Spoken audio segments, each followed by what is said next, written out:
বাংলাদেশের সাবেক প্রধানমন্ত্রী বিএনপি নেত্রী বেগম খালেদা জিয়ার মুক্তির খুব দ্রুতই ব্যবস্থা করবেন।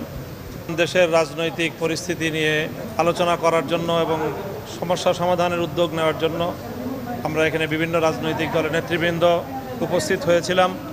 মহামান্য রাষ্ট্রপতির সঙ্গে আমাদের আলোচনা হয়েছে, বৈঠক হয়েছে।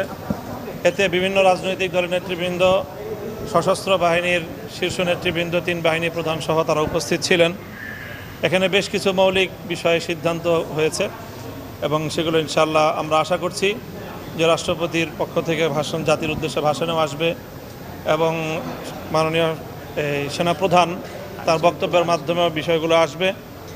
মৌলিক যে বিষয়গুলোতে আমরা আশ্বস্ত হয়েছি তার মধ্যে বড় একটি হলো যে যারা চলমান বৈষম্য বিরোধী কোটা সংস্কার আন্দোলনে যে সকল ছাত্র জনতা সহ যারা প্রাণ হারিয়েছেন সেই সকল শহীদদের জন্য শোক প্রস্তাব গৃহীত হয়েছে এবং তাদের রুহের মাগফিরাত কামনা করে দোয়া এবং মোনাজাত পরিচালনা করা হয়েছে।